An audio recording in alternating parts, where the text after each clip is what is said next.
Welcome everybody to tonight's program. What's new in Department 2?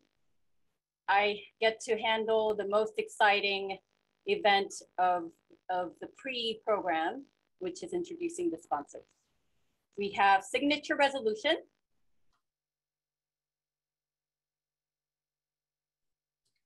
And we have Gersey Schneider. We have CBiz, MHM. We have Feinberg, Mindell, Brandt and Klein, LLP. We have the Reed Rickett Law Firm. A quick announcement, we collected questions in advance for tonight, and we have turned down the chat and Q&A function for tonight. So if anyone has burning desire to ask additional questions at the end of the program, please feel free to forward them to me, Gina Kang, or Kendra Thomas, co-chairs at BHBA, or Steve Mindell, the chair, or Abbas Hajian, the chair-elect of LACLA. Now off to Kendra Thomas. Hey everyone, thank you for being here. We are so excited that you joined us tonight. We are hopeful that you will join us for a few upcoming programs at the BHBA. Next week, we have direct examination with Dan and Lauren, where they interview our very own Judge Amy Pellman. So if you don't get enough of her tonight, please tune in next week.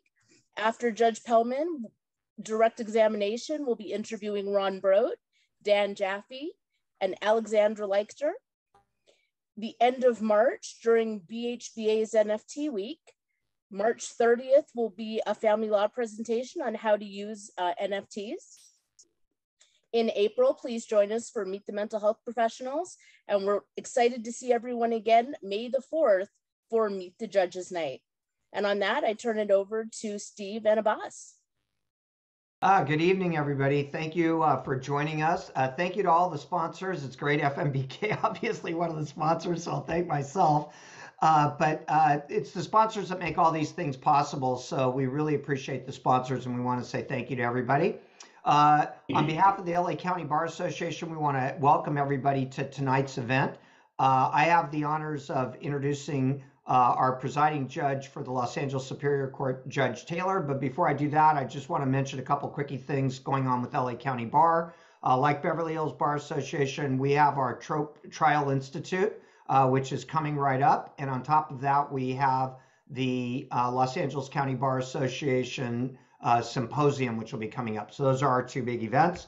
The months of March, April, and May are going to be very busy for MCLE because I think a lot of people are going to live in-person events. So have fun with it. So now it's my honor to introduce our presiding judge, Judge Taylor.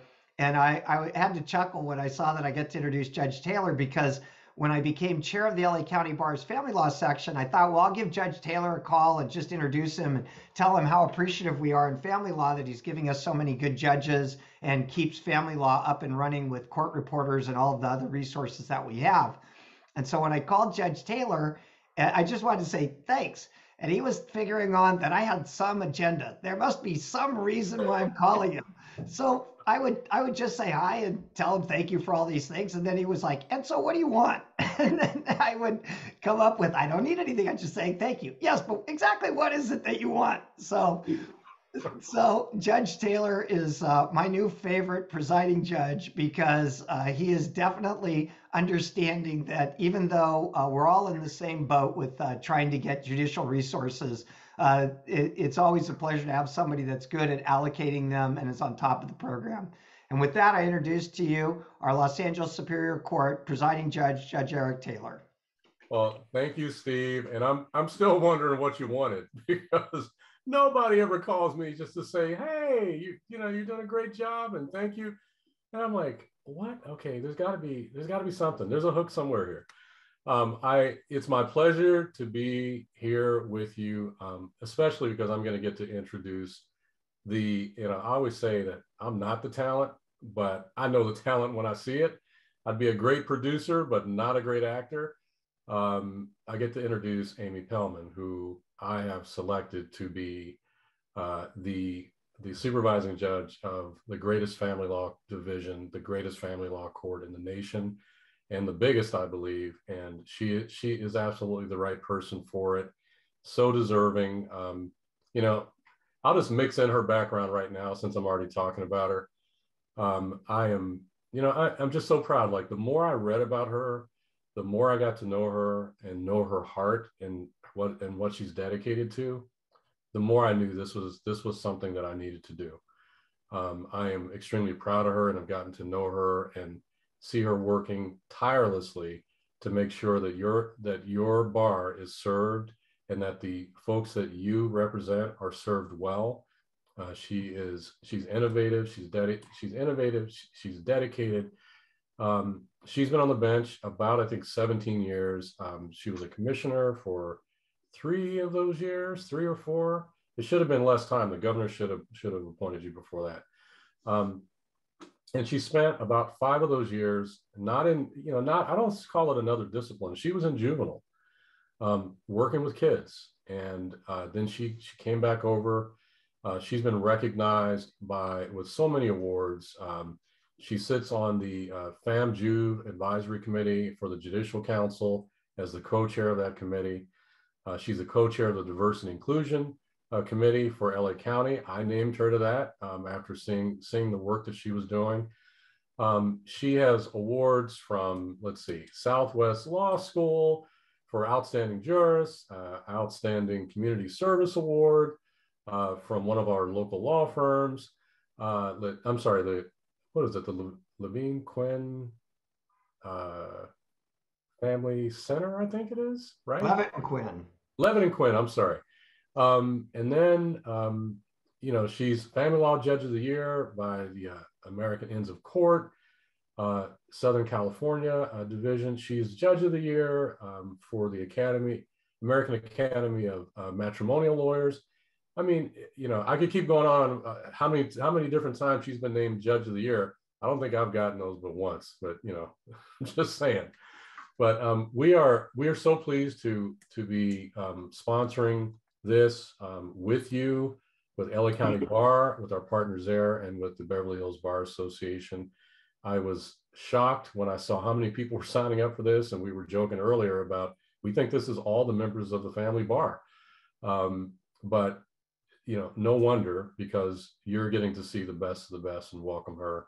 And I hope that these are going to be, I'm promised that these are going to be quarterly events or regular events. And we want to continue to be good partners with our bar to help you serve your clients, to help you serve and support the court. And we want to support you. So with that, I want to turn it back over to Steve, I think. It might be coming back to me, but I think it's going straight to Judge Pellman. Is that right, Abbas? You have the script. By the way, yes. Judge Pellman is going next. I'm sorry. Yep. Go ahead. There you go.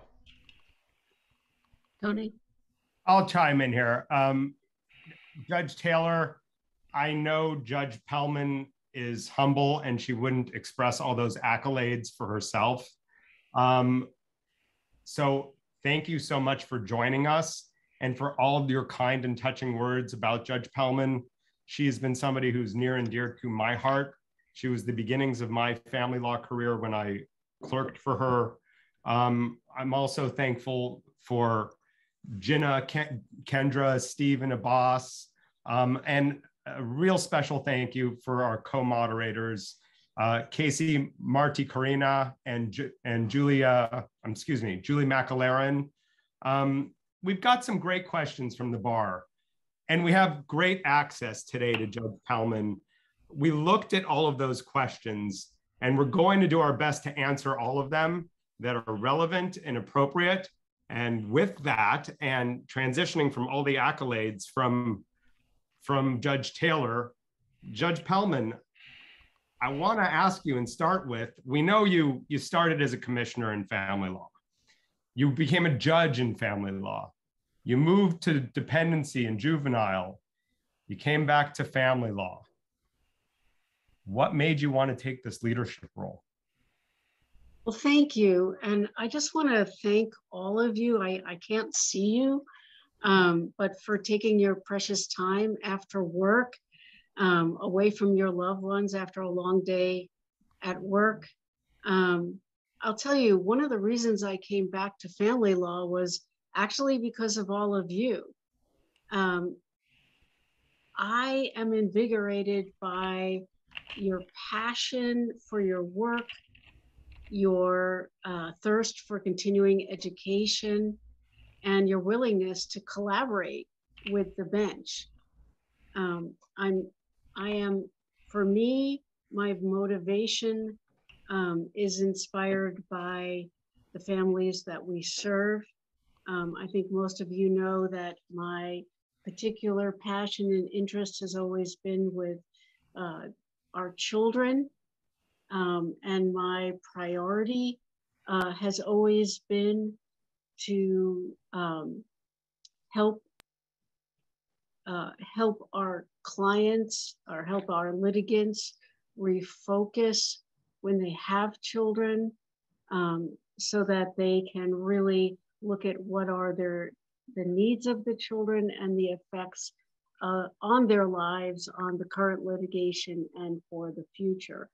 For cases where there aren't children, my priority is really to help people through what is one of the most traumatic events of their life and to help them resolve their differences. We don't talk a lot about this, but I'm a great proponent of forgiveness, of taking responsibility for one's actions, for presuming innocence, and for saying I'm sorry. And I try to communicate that as much as I can in my court and in my work. That being said, we all have a job to do, and I certainly recognize that. And, you know, my job is to serve the court, to serve Judge Taylor, the bar, the community. And what I'm really here is to collaborate, communicate, you know, and I am, as most of you know, not afraid to make a decision or voice my opinion. However, really my greatest success is when others are empowered and succeed. Thank you. I think those are wonderful priorities.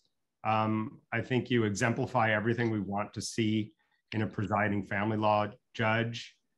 But as the presiding judge, what do you hope to accomplish? Well, before I start, I do want to thank those before me. I want to thank Judge Riff, who brought us through the worst of the pandemic and had to make his priorities all about that. I want to thank my assistant supervising judge, Judge Shelley Kaufman, without whom this would not work at all. She is dedicated and tireless and is an absolute partner to me. And I am just thrilled that she is with me on all these decisions and communications. So getting to my priorities, and I'll tell you, I have to glance down a few times because I haven't memorized everything, so I've got some notes. But you know, judge retention. We all bemoan the fact that the many family law judges don't want to stay in family law. They don't want to stay in family law because it is highly emotional, it's highly complex, and there's a lot of homework. So probably every supervising judge has said we want to work on that, and I am among those as well. I'm trying to take a slightly different approach. My view is that when people have skin in the game, they're more likely to feel a part of. So I am creating a number of judge committees in family law to work on different projects. We've already started that. I am working on a case management education program for our judges, where I'm going to group judges together, and that will also serve as a mentor and, if you will, ongoing study groups, kind of like what you guys do with the bar. I'm looking at case management early and often. I am looking at perhaps developing, and we're going to talk a little bit more about this, specialized case management courts. I am looking at a self-represented litigants court. I am very, I'm very much wanting to look at creative programs to help the self-represented litigants to move through the system efficiently, and to be able to provide all of the resources that they are entitled to. So that is something that I am looking at. I am looking at opportunities for you for more pro bono opportunities. I'm looking to expand participation in the Judgment Assistance Day, which I developed for MOSC, and I took from a number of programs around the county that were already in existence. So we are fully up and running with the Judgment Assistance Day at MOSC. We've completed over 80 judgments in, I think, less than a year. And we are now going to take it countywide for those who want it. I am also revamping and expanding the temporary judge program. And I'm going to be asking many of you to volunteer and take the training, which is going to be new training to become temporary judges. I'm going to expand the program so that you'll be able to sit not just in restraining order courts, but also in the regular family law courts. I was recently, thank you, Judge Taylor, given the green light to restart our DSO program. I want to expand those programs. I want to make them more accessible, the VAST program, and I want to also look at some other mediation programs. So another project that I'm passionate about is working perhaps with the local law schools. Some of you may know I've taught for over 20 years at some of the local law schools. I think there's a lot of opportunity for law students to help us with various parts of what we do. And finally, I am also interested in, and this is sort of part of the judge retention, at looking at ways to help our bench officers deal with the stress and the vicarious trauma that that results from hearing these highly emotional cases day after day. Those are really ambitious goals, and I'm proud to be part of this community, and I look forward to seeing everything come to fruition, and I have no doubt it will shortly. And by the way, this is not an exhaustive list. I have no doubt. Casey. Thank you, Judge Pellman. There have been a lot of talks about movement in the courtroom assignments and bench officers. We did receive inquiries about what is on the horizon with respect to changes in the courtroom. Can you talk to us about that?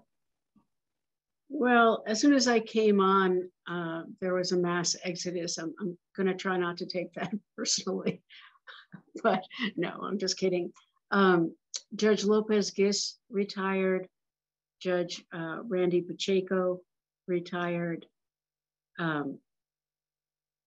Judge Holly Thomas was elevated to the Ninth Circuit.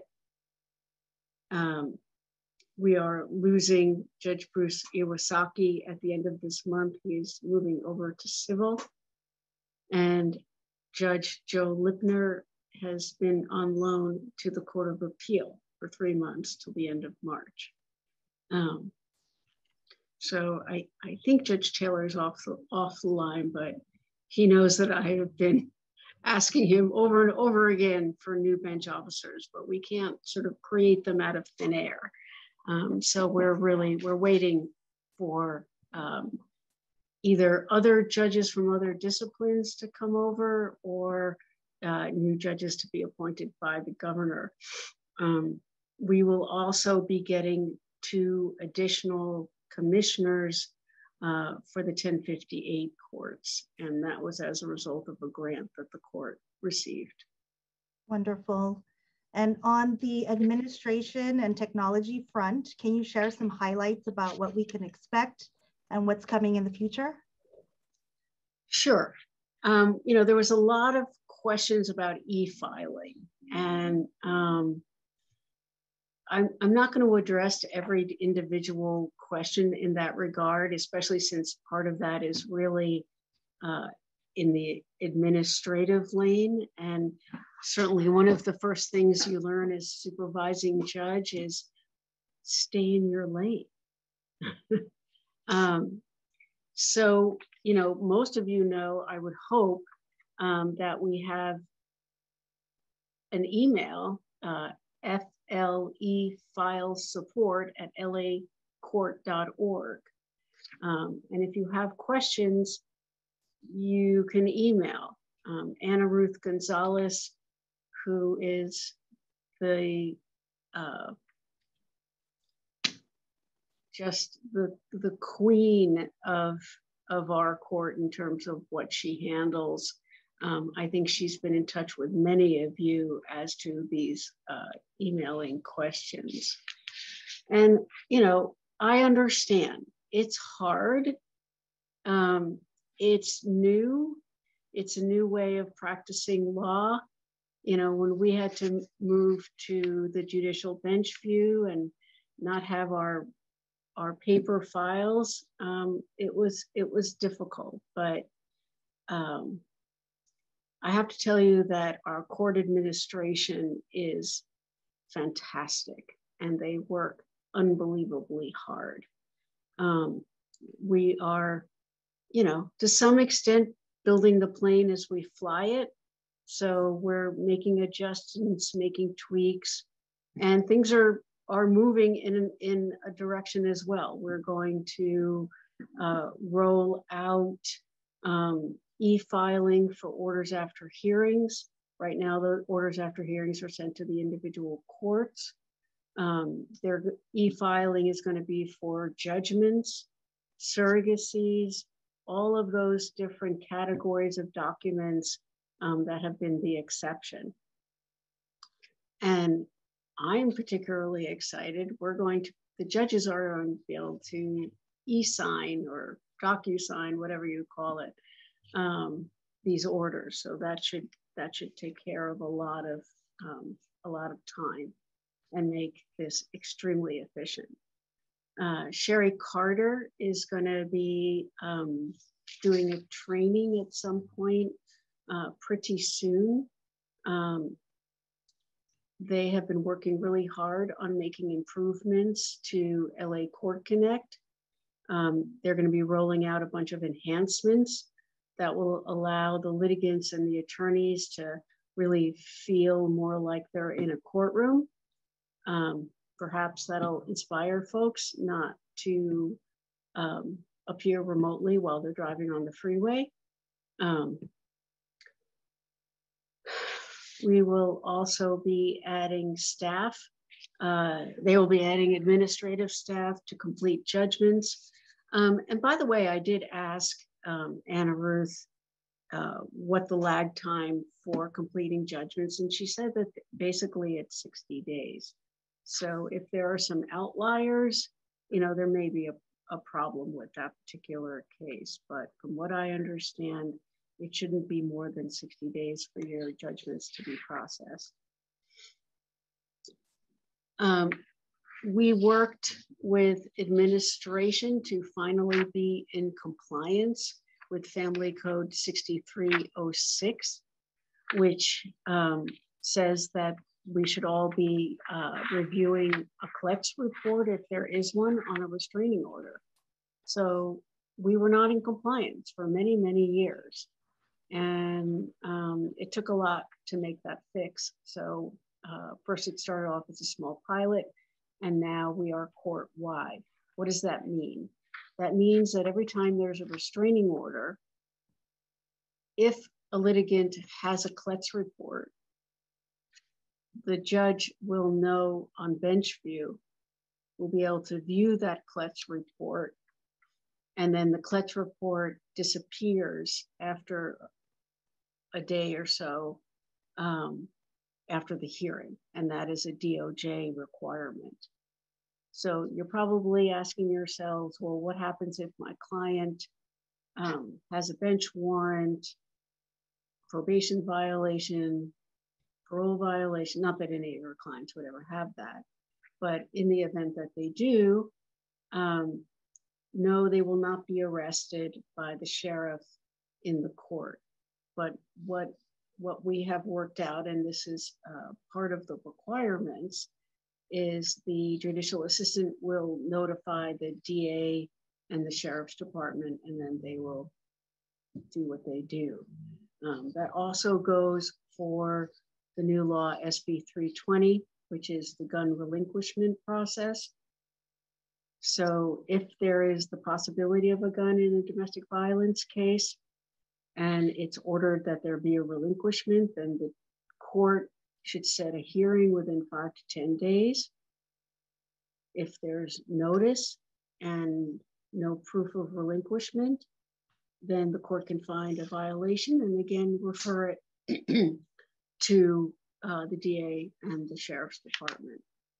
So this is a huge change, and I'm really very pleased that we are now in compliance.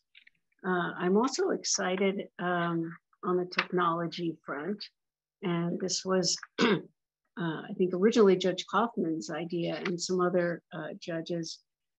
We are, the administration is working again with a group of our judges.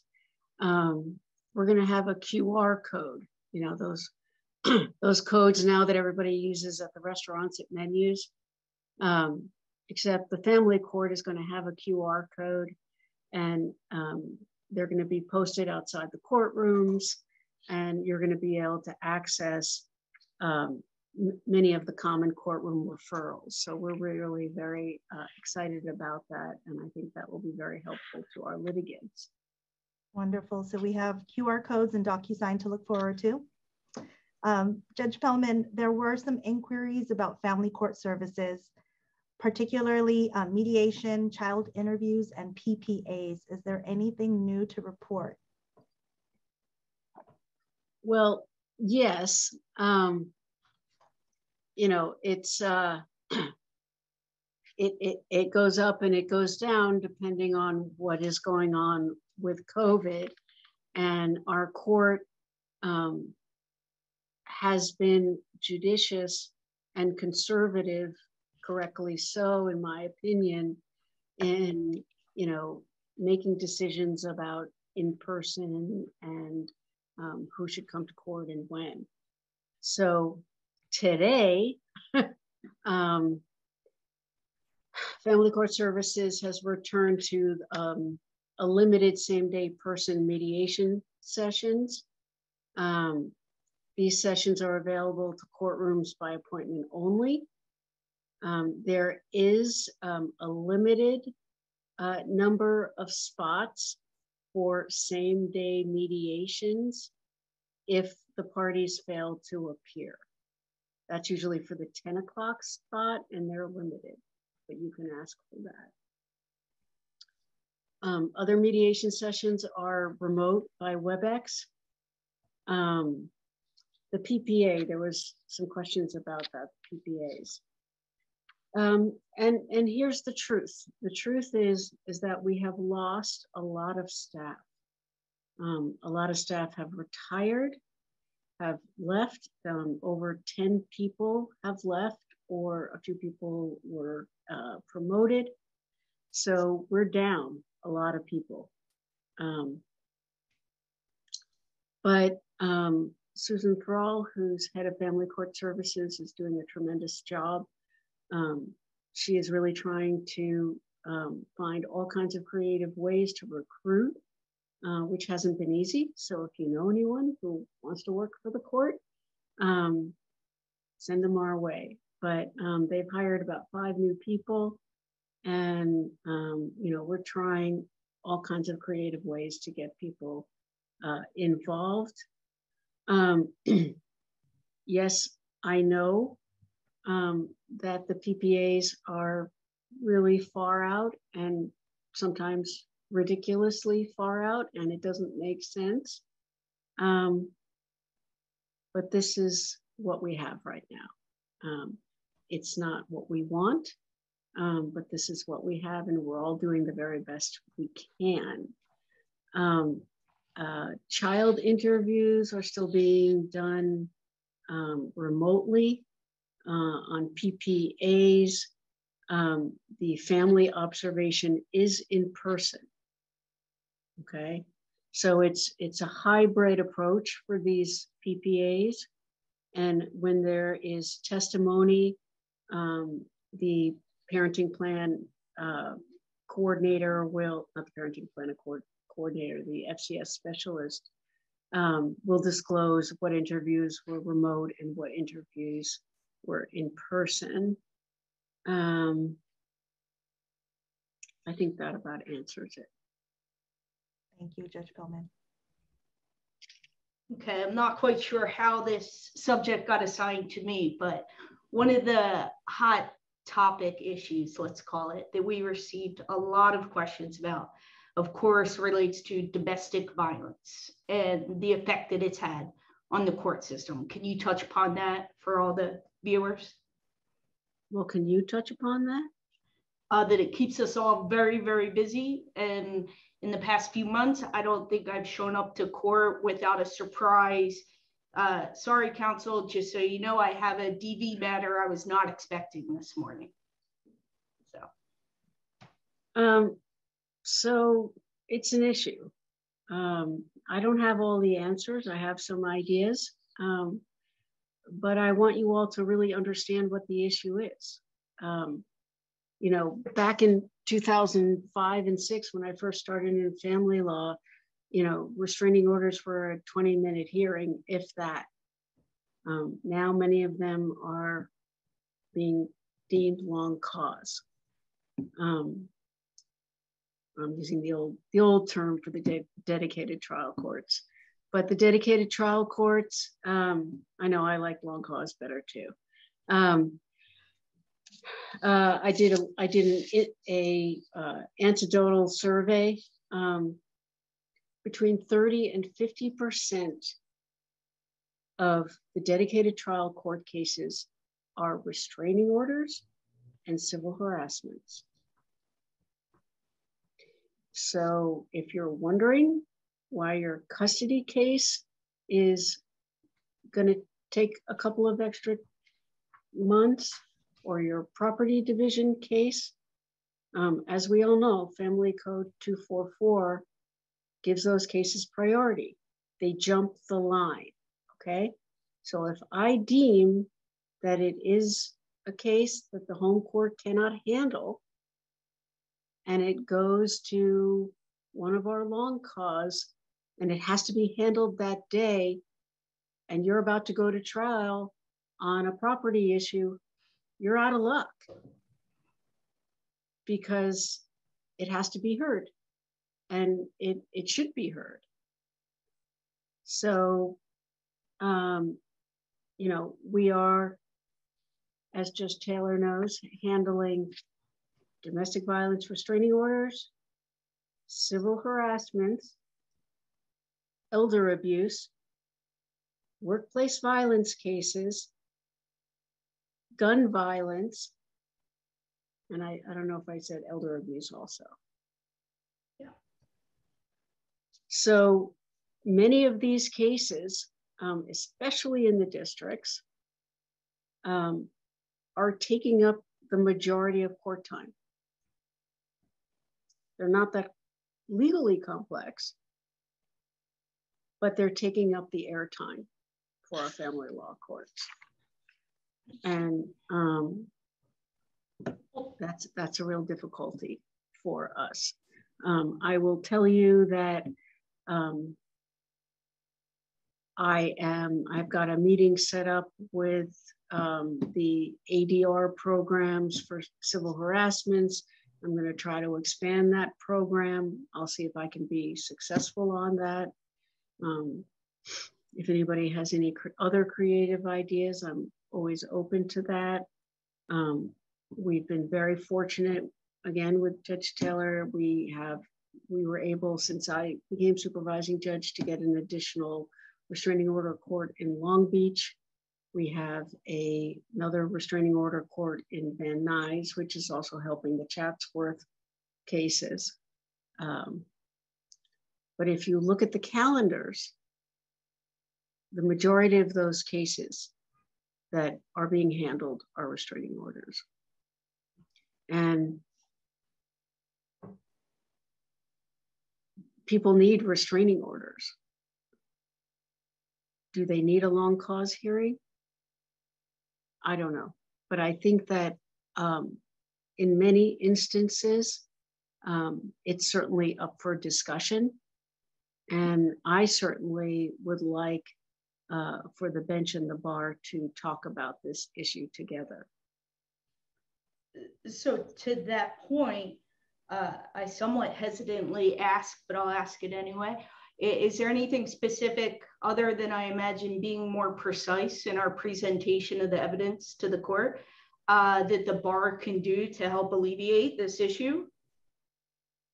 Well, those of you who have already experienced Department 2 will know that I am not going to send a case to long cause, A, unless it's really ready, and B, unless it is truly long cause.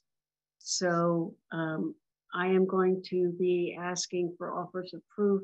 I'm going to be looking at your witness list. I'm going to be looking at your exhibits. I'm going to be making sure that you have really met and conferred. If it's a trial, you know, don't ask for a trial if you haven't done your PDDs and FDDs, please. If you're not done with your discovery, if your forensic accountants haven't done a side-by-side.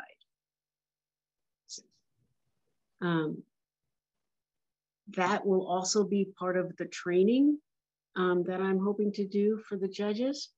I mean, everybody's an independently constitutionally appointed judicial officer. They get to do what they want, but in their own court. However, what I hope to do is to at least empower the judges to case management as we are supposed to do by the law. Not sure if that answers your question. It did. It gave us our homework. Tony, I think you're next. Well, I was going to ask Judge Pellman, how can we help you? How can the bar help Department 2 and the family law bench make your job easier and make it run in a more efficient way? Well, collaborate with me. You know, part of the reason, communicate with me, part of the reason why I decided not just to do the state of Department 2 was I want to know what your issues are. I want to be on the pulse of what are the issues with the bar, with the family law bar. But I don't want to just know your problems. I want to know what you believe your solutions could be. So give me a list of your problems and give me some suggestions of how to change things.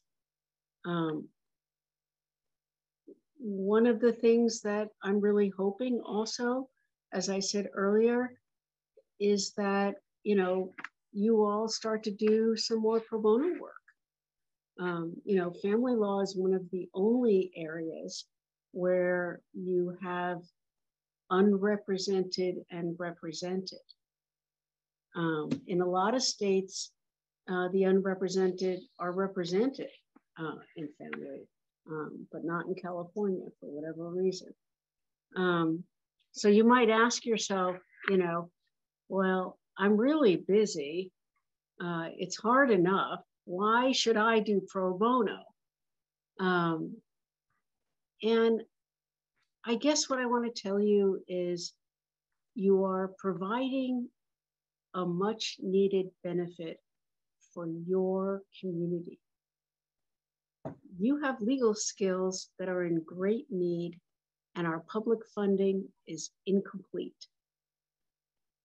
No matter how long you've practiced, if you do pro bono work, it will expose you to new perspectives on social, on cultural issues that might, you know, be remote from your own experience. It's my belief it'll help you not only in your career, but also make you feel more fulfilled as a person. You know, when I was the legal director at the Alliance for Children's Rights, many of the pro bono attorneys that we work for said some of the most meaningful work they did was, you know, completing an adoption or advocating on behalf of a kid who was denied a you know, special education or medical issue. So, you know, expand your horizons. Well, I tend to agree. Having helped on the Judgment Assistance Day program and with VAST, like many of us on this panel have also done, it's really gratifying work. It's unexpectedly gratifying.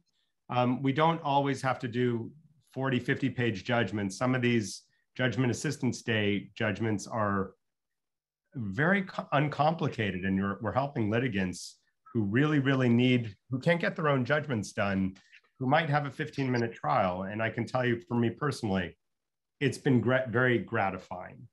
Now, I know that with us today, we have our justice partners who are invited to this conference.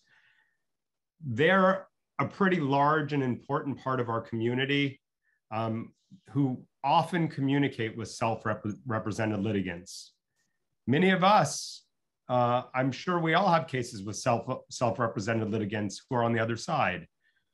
I think perhaps people might want to know what services are available to those self-represented litigants. Well, thank you. And I did make sure that the invitation was sent out to our justice partners because they are an integral part of our community. So, you know, just like Family Court Services, the Self-Help Center was, you know, badly hurt by the pandemic as well, but they have also done an amazing job. They've come out with new fillable form packets to complete family law judgments. They are doing remote services to triage cases. They're providing one-on-one assistance on child support cases, restraining orders, and RFOs. They're providing workshops for parentage and dissolutions. Let's see what else. They have a new file at home protocol that you can click on to help you file your documents via e-file if you want. They are coming out with a self-help phone line, which is going to be a call center that has the software which will answer questions quicker and more efficiently. On that same vein, I want to just let people know that since I came on, I'm not encouraging this, but you can call the clerks, you can call the judicial assistants in the individual courtrooms. So again, I'm not encouraging this, but under certain circumstances, you can. That we also came out with a fabulous call center, which is now being populated by a number of individuals who are answering all the basic questions that need to be answered. So, you know, between that, between the attorney protocol portal, I think most of you also know that you can sign up for text messages or emails to get notified of court hearings. We're really, you know, we really are moving ahead.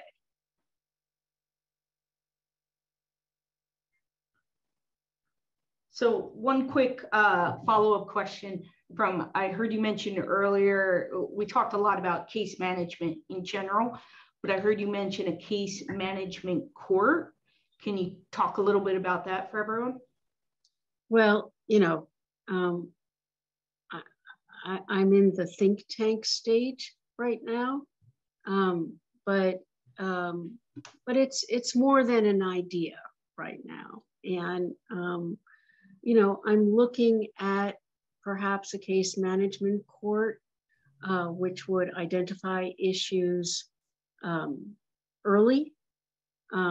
And if it was early, then it would address things like what is the discovery needs, what are the possibilities of settlement, maybe even assisting in evaluating the strengths and weaknesses to assist with settlement.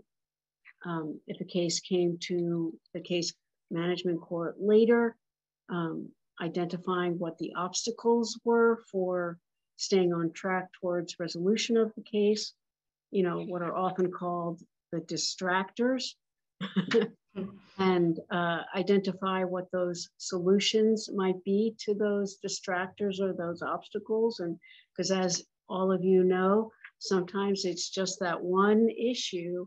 And if we could just resolve that one issue, everything else is going to fall into place.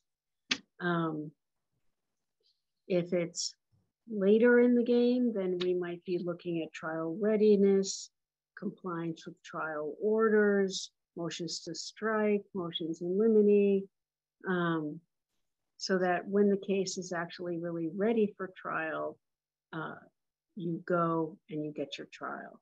So those are just some of the ideas that we're percolating right now. And if people wanted to participate in those ideas, the exchange of the ideas of what this may look like, is there an avenue for them to do that? Is it best to contact you or the judicial assistant in Department 2 perhaps, or what's the best way to do that? Well, I you know, if you want to contact me for something that is a burning desire and that you think is relevant and important for me to know, you can contact me either through my email or through Lavette Young, who's the judicial assistant. If it's some general issues, certainly all of these, the two bar associations who are working together on this program, contact them. And they will contact me and we can work together and, you know, set up a meeting. Thank you, Judge Pellman. It looks like we have a few more minutes, so we are able to actually touch upon some of the nuts and bolts inquiries that we received. And one of them was regarding a new form for mandatory use. It is the Notice of Remote Appearance, effective as of January 1st, 2022. It's the RA10. And this is something that's now implemented so that we can follow through with our remote appearances. Judge Bellman, can you touch upon that? Yes. And before I do, I'm going to just remind everyone to read the rule of court, okay? The rule of court is 3.672. As co-chair of the FAMJuve and asked to be on that ad hoc committee, I helped draft this for good or for bad. The good news is that it's only going to be around for a year. And that's because the purpose of this rule was to kind of look at the outside boundaries of what a remote appearance rule would look at, and see how it works. It invites, under certain circumstances, the ability to do local rules. We haven't done one in family yet. I don't know that we need to. And in particular, so the answer is yes, they are mandatory. And yes, it's a very simple form. And yes, you can check the box and say, I'm going to appear remotely for the rest of the case. And then if you want to show up in person, you can. I would invite you to take a look at, let's see, subsection J, which is the loophole, J2, which basically says that if you don't file your notice, you can still appear remotely if good cause. The court can allow you to appear remotely. The court can also say, no, this is not appropriate for this type of hearing. So as a practice pointer, it sounds like many of us will be filing this form at the beginning of a case. That would be an excellent idea.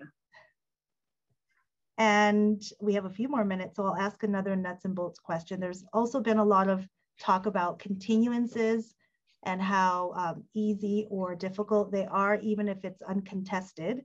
There are some forms, 306, 307, 309, some of which are mandatory and others that aren't. Does Judge Pellman want to comment on that and that procedure?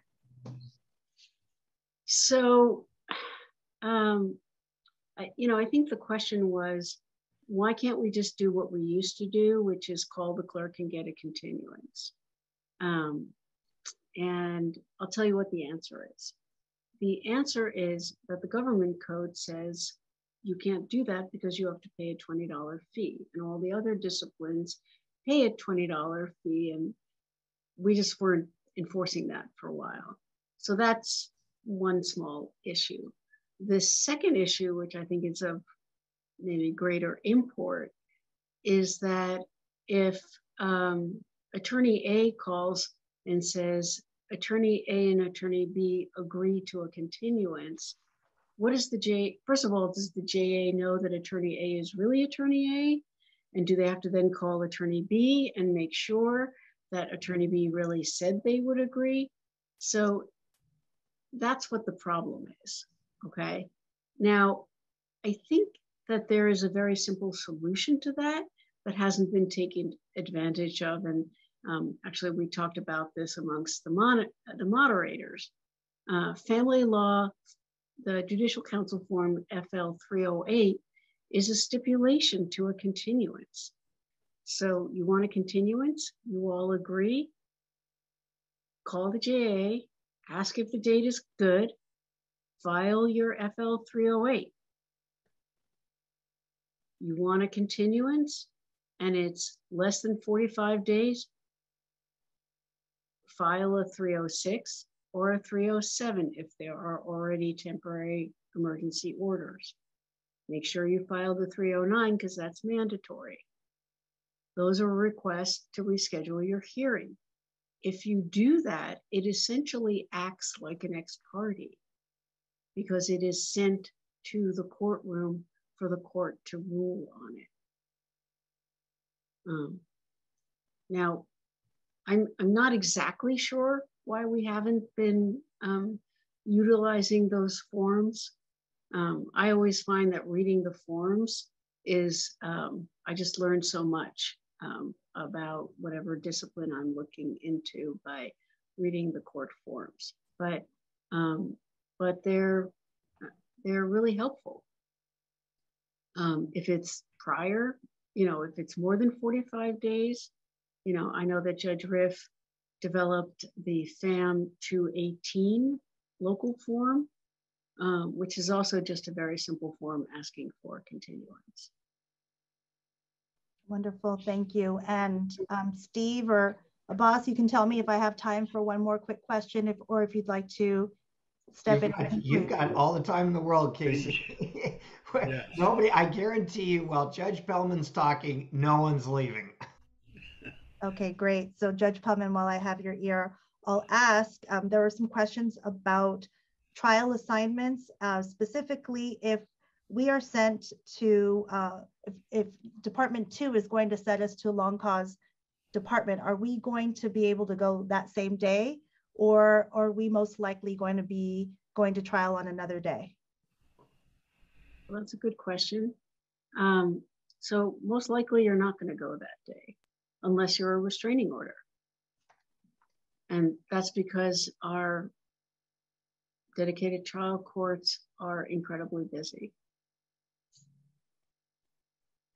So those of you who've been to Department 2, generally what the protocol has been right now is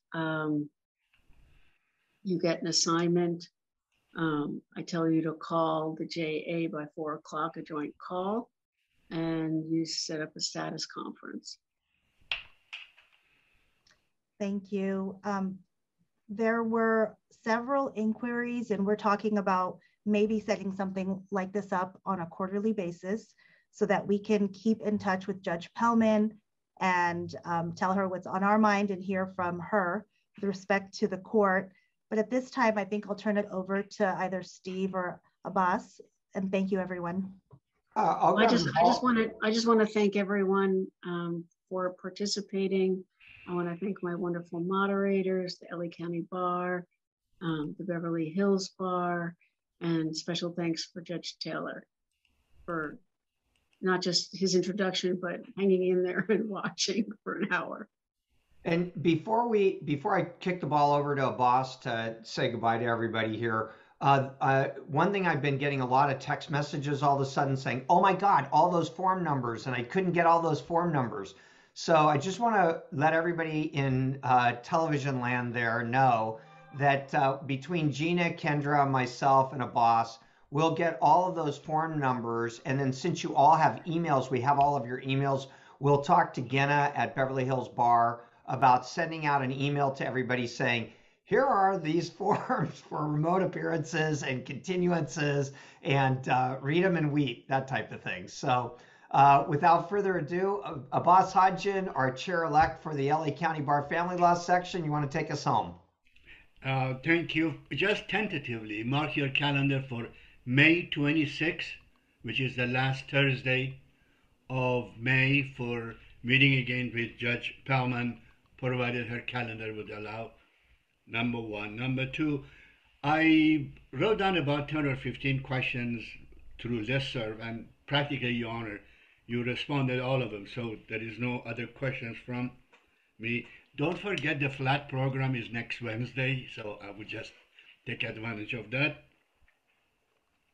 Other than that, thank you very much. Thanks everybody. Thanks Beverly Hills Bar Association, my friends Gina and Kendra, and my boss, of course, Steve. And I also want to thank Gemma, who yes, is yes, the person behind the scenes here. Behind the scene, there are Gemma, there are just Araceli, and all of other our friends that helped us to have this program. Wonderful. By the way, the program has been recorded. If you really need to listen to that, send an email to Gemma or to me or to any of these friends that you see, and we will make arrangement for you to be able to watch the program again. Until May 26th, and thank you, Judge Taylor, and hopefully to see you all again. Thank you. Good night.